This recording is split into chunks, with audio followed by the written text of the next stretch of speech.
Football की दुनिया का नया हुक्मरान कौन? अर्जेंटाइन या स्पेन? इंतजार की घड़ियां खत्म। फाइनल मार्के का बल क्या फीफा वर्ल्ड कप के टाइटल की जंग छिड़ गई। लियोनेल मेसी का धमाल या लामिन यमाल का होगा कमाल। सबकी नजरें दोनों सुपरस्टार्स पर।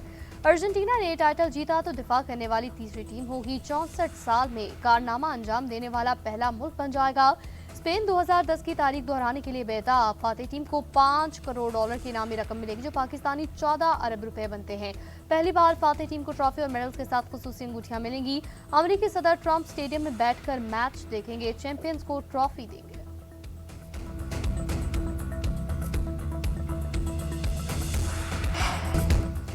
रावला कोट वालों को कश्मीरी न मानने वाला वजीर अभी तक काबीना में क्यों है आखिर?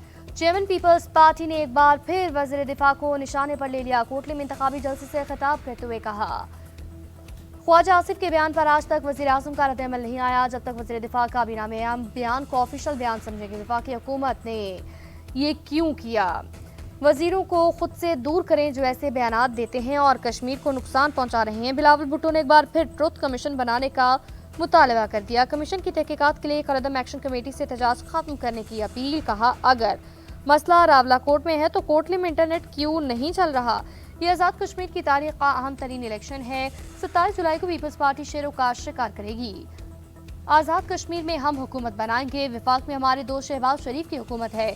जियालों पर मुकदमे दर्ज कराकर डराने की कोशिश की जा रही है। FIR कराने वालों को हम नहीं भूलेंगे। चौधरी यासीन को जेल में डालने वाला अब खुद जेल में है। जहां कश्मीरियों का पसीना गिरेगा वहां हमारा खून बहेगा। बिलावल भुट्टो की तकरीर हालात खराब कर सकती हैं। वज़ीर आज़म के सियासी मशीर राना सनाउल्लाह ने खबरदार कर दिया। वज़ीर दिफा ख्वाजा आसिफ से मुतालिक बयान को नामुनासिब करार दिया। एक इंटरव्यू में कहा, ख्वाजा आसिफ के बारे में चेयरमैन पीपल्स पार्टी का रवैया अच्छा नहीं। उनको वोट के लिए नफरत की नहीं बल्कि कौमी लीडर बनकर बात करनी होगी। मुस्लिम लीग नून में किसी को लात मारकर निकालने की रवायत न थी और न है। राना सनाउल्लाह ने मजीद कहा, ज्वाइंट एक्शन कमेटी को आज़ाद कश्मीर के वज़ीर आज़म फैसल राठौर ने कलअदम करार दिया। विफाकी हुकूमत ने इस फैसले की हिमायत की। विफाकी हुकूमत इस फैसले की पुष्ट पर खड़ी है। बिलावल भुट्टो जरदारी इशारों और बातों बातों में इस फैसले की मुखालफत कर रहे हैं।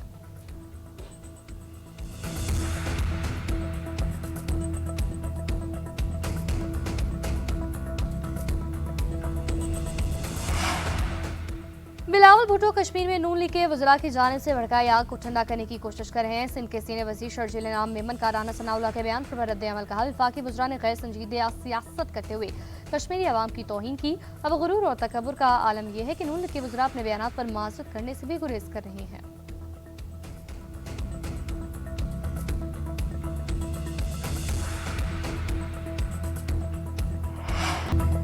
ईरान से मार खाने के बाद यलगार। उर्दन में 2 फौजियों के हलाकत पर अमरीकी फौज हवास बाख्ता। सदर ट्रंप के सख्त अहकाम के बाद ईरान पर हमले तेज मुसलसल आठवें रोज भी बमबारी। हरमुजगान के कई इलाके निशाना। हाजियाबाद, बंदर अब्बास और कुशम में धमाके। जजीरा कैश के हदूद में जंगी तैयारों की परवाज से सिरीक शहर में मिसाइल गिरने की तस्दीक। अमरीकी तैयारों ने शादगान के करीब एक मकाम को निशाना बनाया। इराक के शहर अरबिल में अमरीकी काउंसिल खाने के करीब बारूद से भरा ड्रोन गिरकर तबाह। अमरीकी फौज का पासरान फोर्सेस को निशाना बनाने का दावा। सेंटकॉम के मुताबिक कार्रवाई उर्दन में अमरीकी फौजियों पर हमले का जवाब। फजाई दिफाई निजाम और मिसाइल तंसीबात को निशाना बनाया। उधर पासरान इनकलाब का आवाज और बशर में अब 2 अमरीकी MQ-9 ड्रोन तबाह करने का दावा। वासी किया, अपना हमस पर मुकम्मल कंट्रोल है। जो जहाज अमरीकी अहकाम पर अमल करेंगे वो हादसा का शिकार होंगे।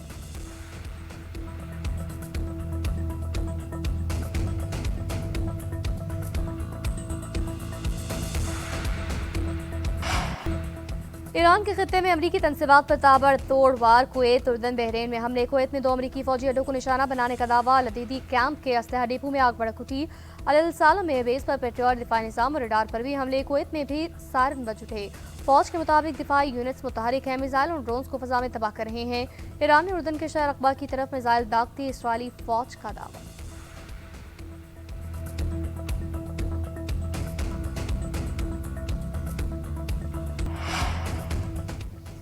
ईरानी वज़ीर ख़ारजा का इराकी हम मनसब से टेलीफोनिक रब्ता। अमरीका की जानिब से मुसलसल खिलाफ वर्जियों पर तबादला ख्याल। दोनों रहनुमाओं का अमन इस्तेहकाम के लिए मुशावरत जारी रखने पर जोर। अब्बास अरागची ने कहा, खित्ते में अमन अमान के लिए ईरान और इराक के दरमियान मुशावरत जरूरी है। चंद अफराद के बयानात से दोनों ममालिक के ताल्लुकात मुतासर नहीं होने चाहिए। तुर्क मीडिया को इंटरव्यू में ईरानी वज़ीर ख़ारजा ने कहा, अमेरिका के साथ इब्तदाई जंगबंदी की मंजूरी सुप्रीम नेशनल सिक्योरिटी काउंसिल ने दी। इसराइल के हमले ईरान के अंदर से मालूमात अफशा होने के बायस मुमकिन है हमलों के पीछे एक ऐसा सिक्योरिटी खला हो जो अब भी मौजूद है।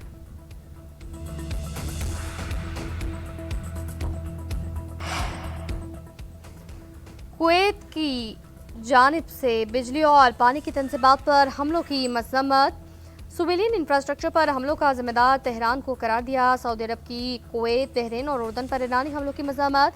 सऊदी वज़ारत ख़ारजा की जानिब से जारी बयान में कहा गया, ईरान के हमलों के खिलाफ इन ममालिक की जानिब से किए जाने वाले इक़दाम की मुकम्मल हम हिमायत करते हैं। ईरान के हमले बैनुल-अक़वामी क़वानीन और अच्छे हमसायगी के असूलों की खिलाफ वर्जी हैं।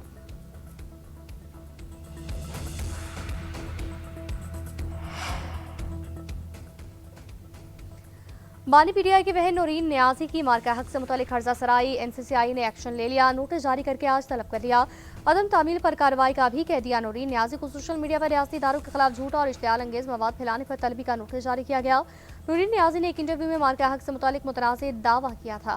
माहिरीन का कहना है, नूरीन नियाजी के ऐसे अल्फाज और लबलहजा एक मखसूस सियासी बयानी की अक्कासी करते हैं। इससे बयानात कौमी मफादात और रियासती मौक़िफ़ से तसादुम का तासुर पैदा करते हैं।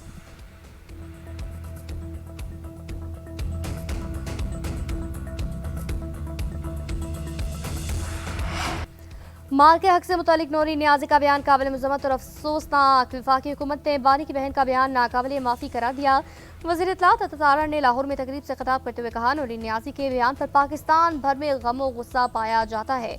माल के हक में पाकिस्तान की फतह इनको हज़म नहीं हो रही है। ये अपने भाई की सियासत के लिए माल के हक पर सवालात उठा रही हैं। पाकिस्तान है तो सब कुछ है, ये बात सबको समझ लेनी चाहिए। बानी की बहनों के बयान भारतीय मीडिया की जीनत बनने हैं।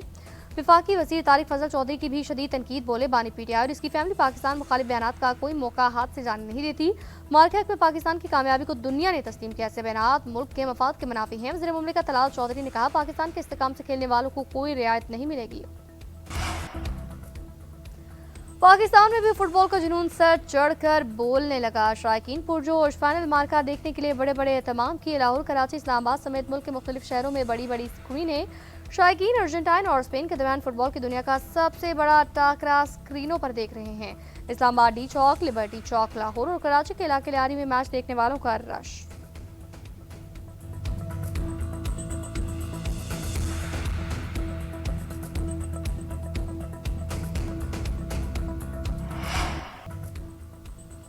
नायब वज़ीर आज़म और वज़ीर ख़ारजा इसाक डार का वेनेजुएला के वज़ीर ख़ारजा से टेलीफोनिक राबिता। तबाहकुन ज़लज़लों पर पाकिस्तान की जानिब से दिली ताज़ियत का इज़हार। इसाक डार ने कहा, तवक्को है वेनेजुएला आजमाइश पर साबित कदमी से काबू पाकर जल्द बहाली की जानिब गामज़न होगा। वेनेजुएलन वज़ीर ख़ारजा ने कुदरती आफात के मुतासरीन के लिए पाकिस्तान की हिमायत और इंसानी हमदर्दी के जज्बे को सराहा। अमरीका ईरान मुज़ाकरात के फ़रोग़ और कशीदगी में कमी के लिए पाकिस्तान के तामीरी किरदार को भी सराहा। उधर नायब वज़ीर आज़म इसाक डार से डॉक्टर अब्दुल मालिक की मुलाकात। बलूचिस्तान की मौशी खुशहाली के अज़्म का यादा। बलूचिस्तान के अवाम के मसाइल हल करने के वफाकी हुकूमत के अज़्म को दोहराया।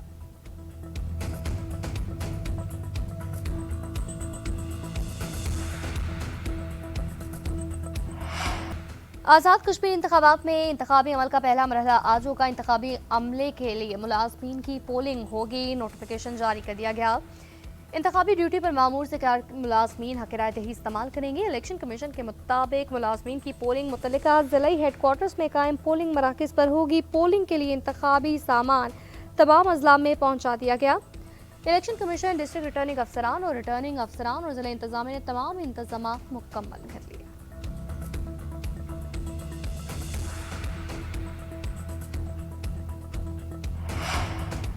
पाकिस्तान के लिए बैनुल-अक़वामी सतह पर बड़ी कामयाबी। वफाकी आईन अदालत पाकिस्तान को दुनिया की आईनी अदालतों की कॉन्फ्रेंस में मुबस्सिर की रुकनियत मिल गई। तुर्क दुनिया की आईनी अदालतों की कॉन्फ्रेंस में पाकिस्तान की शमूलियत का बाज़ाब्ता ऐलान। इलामे के मुताबिक तंजीम के तमाम कारकुन ममालिक ने पाकिस्तान की शमूलियत मुत्तफ़िका तौर पर मंजूर की। तंजीम के अरकान में तुर्किया, आज़रबाईजान, कज़ाकिस्तान, किर्गिस्तान और उज़्बेकिस्तान की आईनी अदालतें शामिल हैं।